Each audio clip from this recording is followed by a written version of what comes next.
accept the next step of their training. In many ways, the background of this team is not unique, but they dared to think clearly and do gymnastics about twice as smart as any team we met. Because to them, Mr. Fujimoto is not a mystery. Yours truly, Eric Malmberg.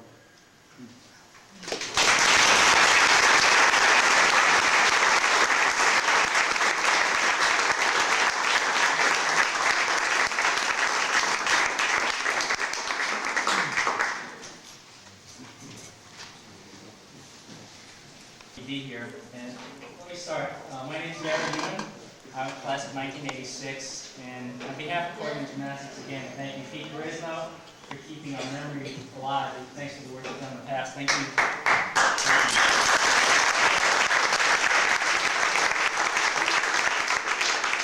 Thanks to the Alumni Association and the Z Club.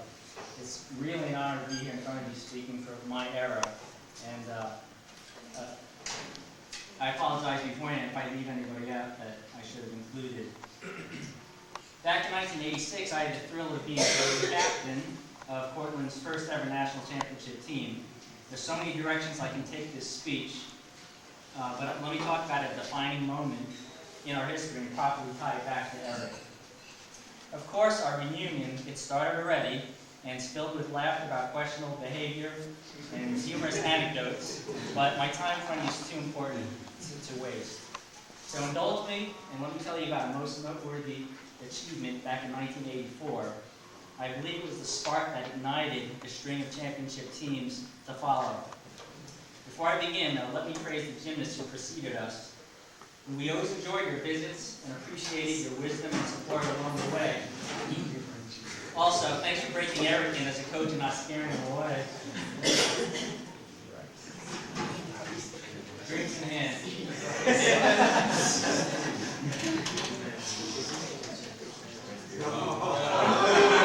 When you see Ronnie, you gotta tell him what you saw tonight. Ronnie was our team captain in 1983, 1984. He cooked us breakfast before we flew out to Davis, California. Roger Burke was co-captain. Roger, raise your hand.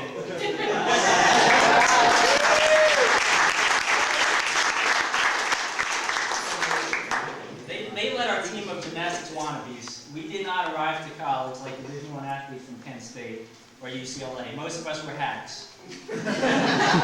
Ronnie and Roger's compulsive training, their passion for teaching, and the love for the sport pulled us along faster than we sometimes wanted to go. Jeff Stark served as Eric's assistant. Jeff Stark, raise your hand.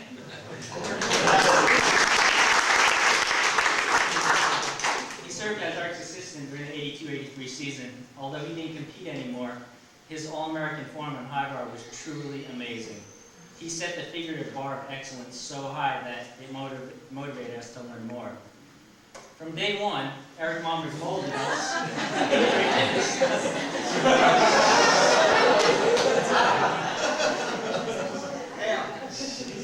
That's Adam Evans, by the way. He made sure that with his system of methodical and organized repetition of skills, literally ad nauseum, I left him so nauseous so many times. He said, you should be able to crawl out of bed at 2 a.m. and perform your routines cold. I think we could have. Along with Ronnie, Roger, Jeff, Eric, they planted the seeds of greatness that grew for years and years. In 1982, we established a team goal to qualify for nationals as a team. This wasn't going to be easy for such a young team, but as a sign of commitment and unity, we all got our ears pierced. Thank God we refused the tattoos. We had a good year, but unfortunately, we failed to qualify as a team. However, 8 out of 9 of us qualified on individual events. We were off to Davis, California for Division II Nationals. The novelty of the bright lights, ESPN cameras, and the literal 6-ring circus was too much fun. Ronnie, Roger, and Kieran Kroll earned All-American status that year. As you can see, we had fun, but collectively, we did not enjoy the event as a team. We wanted to compete together. Next year had to be different. We wanted more. Next year, mere qualifying would not be enough. We needed to be on the awards platform as a team. The 83-84 season went great.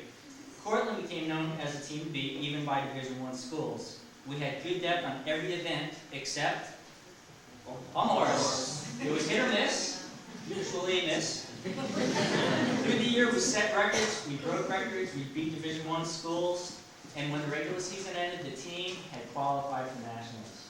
Our time had come. We trained really hard for the meet at Springfield. ESPN was there again. Going into the meet, we knew these strides we clearly win. Cortland and the other 4 qualifying teams would be outclassed by a roster of 3 foreign Olympians and experienced senior athletes. Jacksonville State, Eastern Montana, Slippery Rock, and Wisconsin Stout would provide plenty of competition for 2nd and 3rd place. Why was 2nd and 3rd so important? If we finished in the top 3, we would bring home NCAA trophies that resembled ashtrays. I think Roger nicknamed them real wood. Real wood. We did. To be honest, I bet each of us wondered if we could do it though. Could we take 3rd place at nationals? On a blizzard-like night, March 1984, the meet began. For our novices in the audience that don't know gymnastics, there are 6 events in men's gymnastics. The meet formats differ between a regular dual meet where 2 teams compete as compared to a championship meet. In a dual meet, 2 teams start gymnastics on floor exercise, with gymnasts alternating from each team. Then they got plumb horse, rings, vault, parallel bars, and lastly high bar. In a championship meet, each team's assigned an event and compete as a group. The team then moves on to the next event. It's chaos. 6 events going on at once. Guess where Cortland started?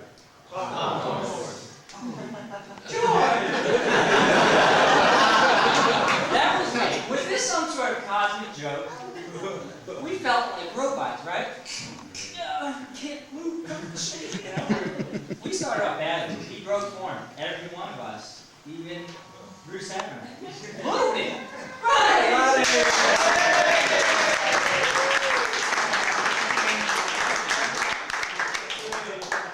Eric scored 30. Hey. 30. We got this. So the TV announcer and former Olympian Peter Corman announced, "It's a very difficult task to start a meet on the pommel horse." He wasn't kidding. We were like, anyway, Bruce Heffernan did well. All right, hey, Bruce, raise your hand.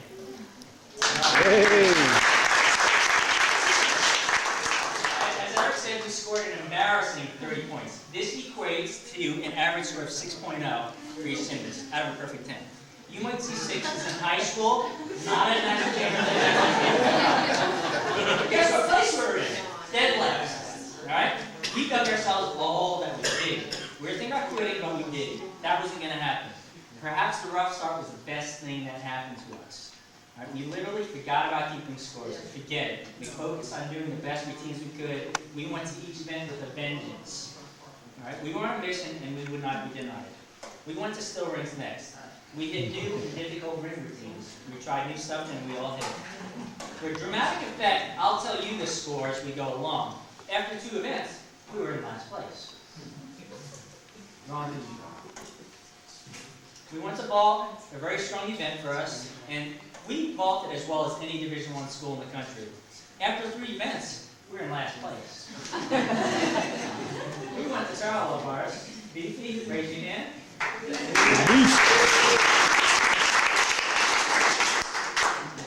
We did a good job. After 4 events, we're in 5th place. Pretty far from 3rd. Right? On high bar, we were really focused and we nailed it. Right? After 5 events, Roger Burke, there you are. 1 event to go, we were in 4th place. And 2 points out of medal contention. That's a huge deficit in gymnastics. Gigantic. Good we do it. I know you know the story, but good stick it. Alright, we finished on floor exercise. If starting on pommel horse was some sort of cosmic joke, ending on the floor exercise was cosmic redemption. For our Cornelius, we were really good on floor and we all hit our routines. Right? The meet ended.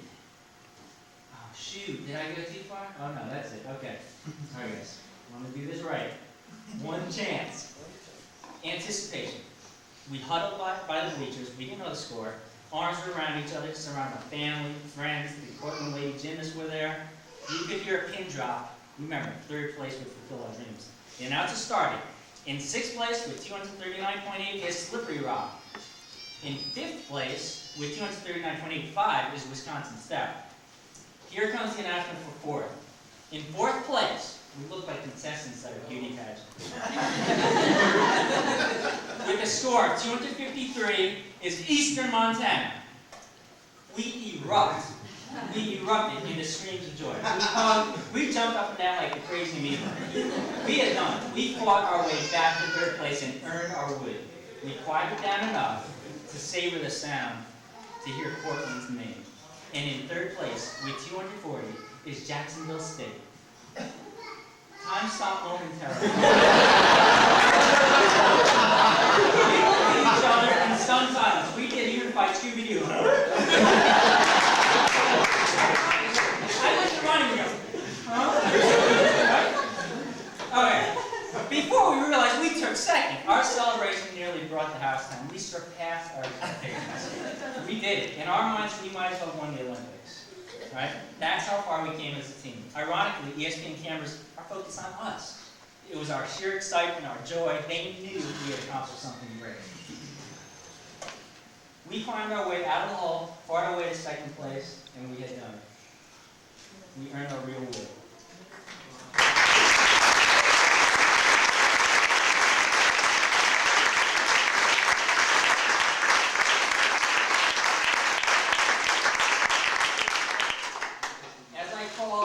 Your names, please stand up, and why don't we hold our applause stand. Ron Liebendag.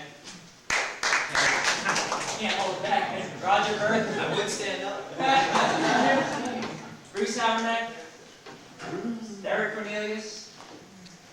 Glenn Suarez. I was hoping he'd be here when he comes in. He's in marathon right now. He's about 15 minutes out. All right. When Glenn Suarez comes in, let's just cheer for him, right? Adam Evans. Robert D.P. Cologne, Eric Weiss, stand up.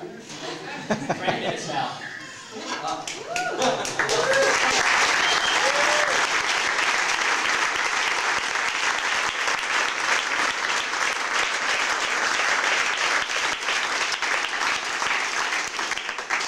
Ronnie and Roger graduated in 1984, and we literally felt like big brothers.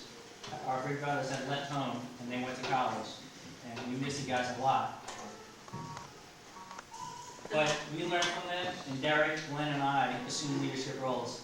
At the 1985 Nationals the next year, the same exact results occurred. East Stroudsburg first, Cortland second, Jacksonville third. The highlight that year again was Derek Cornelius going to Division I Nationals and winning the ball. On CBS Sports, Bart kind of called them the human space shuttle.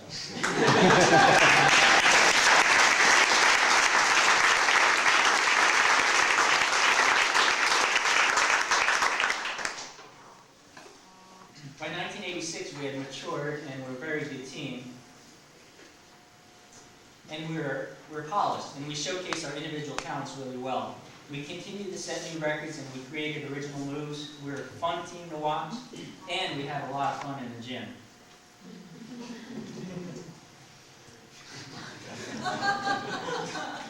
Dan, gotta tell that story later, Dan. Yes.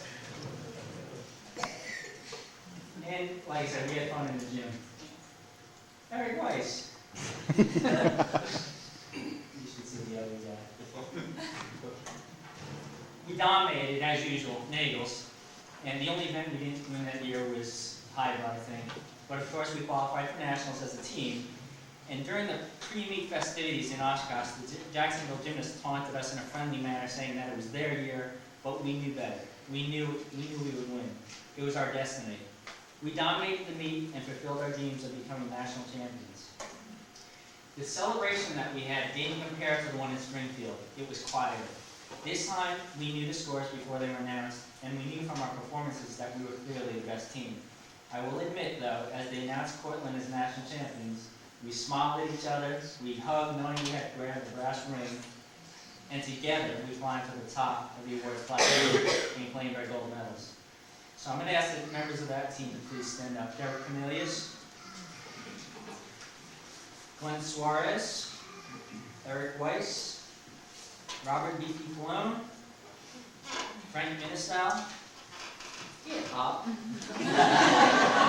need to know who you are, Dan Tassone, he's standing, Pete Danella, Pete, Mitch Wynn, That Pete never missed a Prestonello? Larry Kane, he's not here, and Steve West was on our team all year, got tonsillitis and couldn't make it. Steve West. Okay.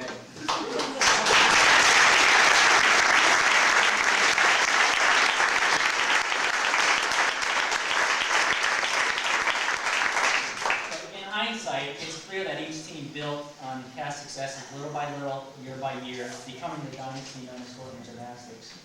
Let me sing the praises that Eric Malmberg so richly deserves. If we diagram our team's success stories, they all get traced back to Eric, plain and simple. When we were gymnasts, we didn't think so. We were full of ourselves, and we thought, we came here like this, and all of us know now. It goes back to Eric. To Rick's point, I'm amazed thinking back at how focused he was every single day. I don't approach my job that way, I'll be honest with you. He did, and it's no secret why we were great. He drew the plans, helped us implement them every step of the way. Trust me, it wasn't always smooth sailing in the gym now. I can name names of guys that caused Eric's hair to fall out. Most of them didn't make it to Cortland, but some of them are sitting right next to you. Seriously, so many coaches were spawned from his teams, and we learned our craft from him. The most valuable lesson I learned from Eric was how to set a goal and reach it. He indirectly helped me achieve the greatest goal of my life. During the first week of college, I was only 17, Eric said I should graduate with 3.0 or better, go to grad school. You probably remember telling me that. 1986, I graduated, went to Chapel Hill, got my master's degree, met a Southern belle named Sandra, my beautiful wife, 15 years. Thank you very much.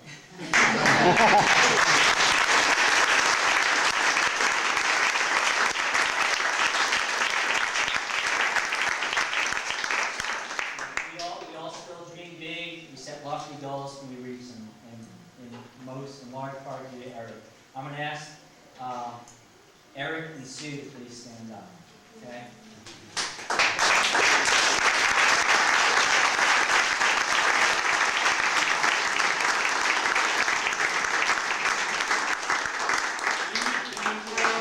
You, Sue, you have always been dedicated to our team.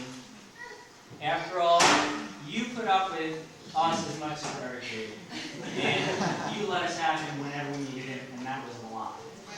Okay, absolutely. So let me try to end with this, Eric and Sue. Try to think about the number of kids you've influenced in your years of teaching and coaching, and think about how many students they've taught, and so on.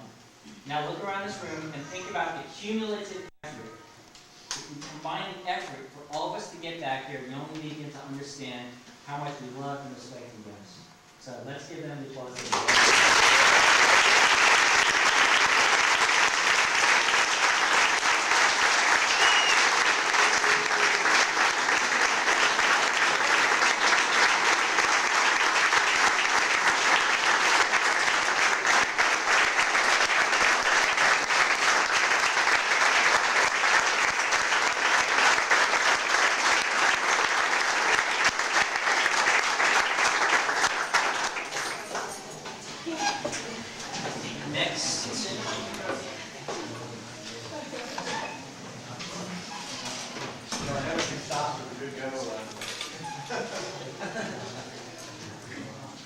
Go, Mark. Thanks.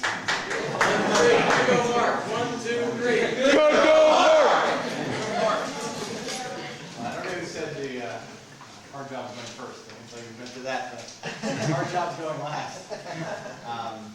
Let me first thank the alumni office and CPLO for bringing this together. Really, really means a lot.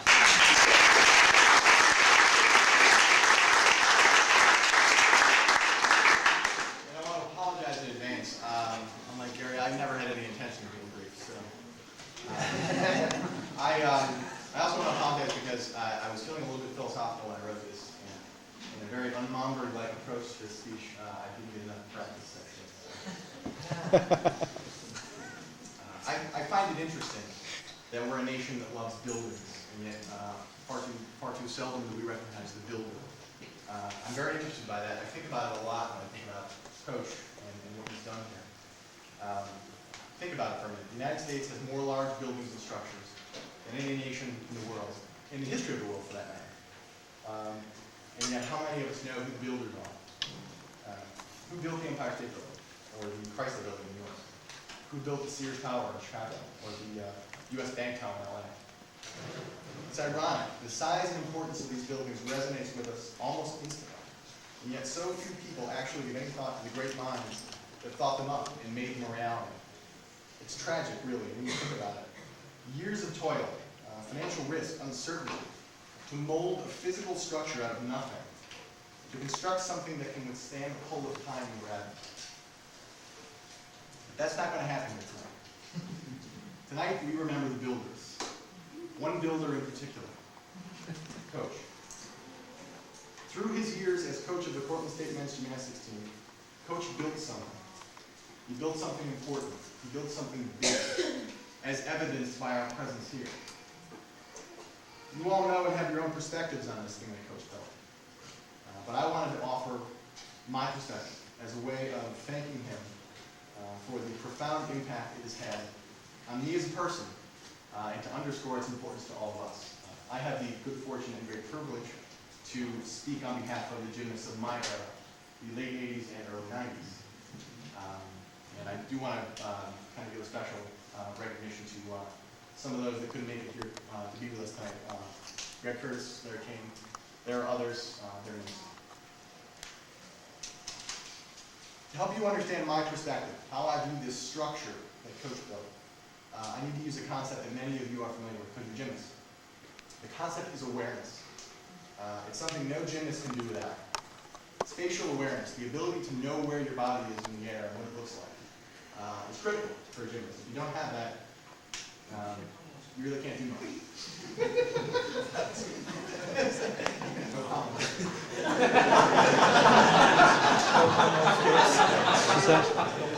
It's true, spatial awareness is critical. But for Cortland gymnasts, particularly for the Cortland gymnasts of my era, of the late 80s and early 90s, who came after all the successes we saw, there was another kind of awareness that was equally as important.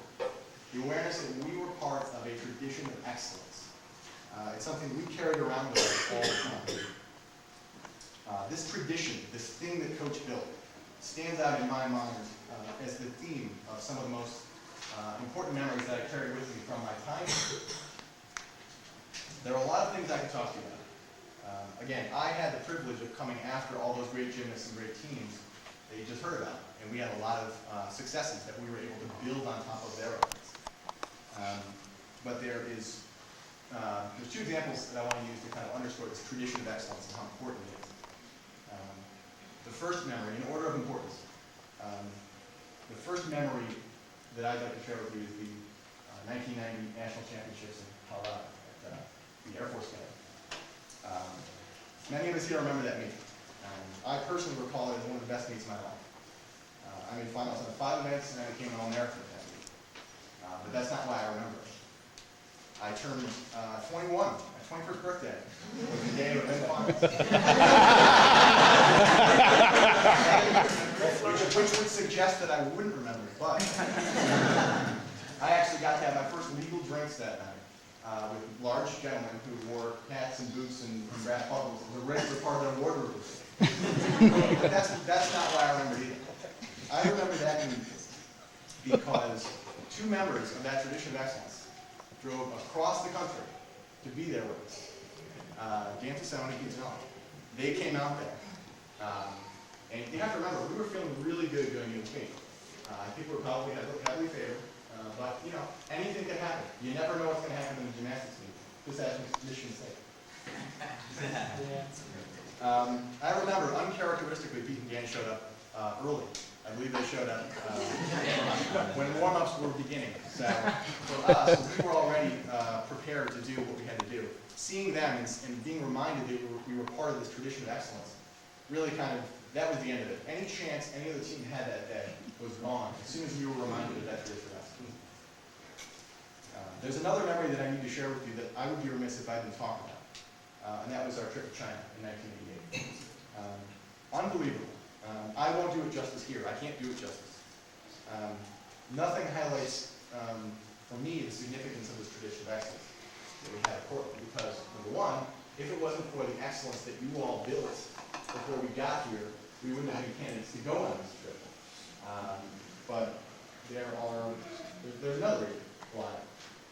tradition of excellence manifests itself in that memory. That trip literally would not have been possible without the tradition of excellence, because we didn't have enough resources to save our team. So it was going to be a situation not unlike the one that was just described. You know, part of our team going, part of our team not going. So what we did was we started a phone bank, and we called the alumni, and we called the tradition of excellence and said, we need your help. And they stepped up, and they provided the resources so our entire team could come. So for me, that is probably the most significant memory I have of my time here. Again, I can't do that trip justice. It's such a special time. When you think about the thousands of years of recorded history in China, and we were there almost at the exact time when it came as close as it has ever come to being a free and open country. And I remember being there. I remember there being this incredible sense of openness in the streets, people coming up to us and wanting to try their English. I'm just saying hello and hear about America. I like to think that, you know, in some small way, we affect the dynamic in that country. You know, like the proverbial butterfly flag between Beijing and you get clouds instead of sunshine in New York. We had an effect. I like to think that anyway. But what I know is that it wouldn't have happened. That trip would not have happened without Coach, the tradition of excellence he built, and the members of that tradition that stepped up and got us there. So if you haven't been thanked for that before, please accept my thanks on behalf of my era of students. I think what I've just described to you is a testament to the strength of the structure that Coach built. And I think it's fitting that we pay tribute to him. Coach, thank you for all the opportunities you provided us. The group of people that you see here tonight before you is better because of your participation in their lives. You're a very good builder. Thanks.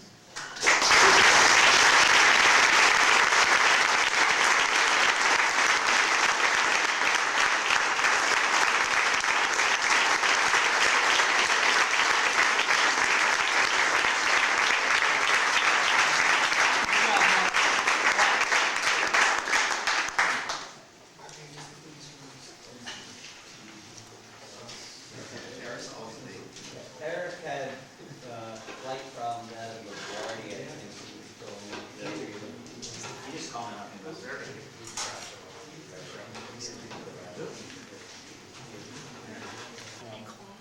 Eric left Ding dong. upstate New York, now lives in Hollywood, and one of the things he does is he kind of works with movie companies and things like that, and I sent him some films.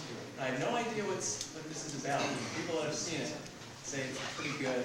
And I can't wait to see it. So, Todd, thanks very much. Look at that.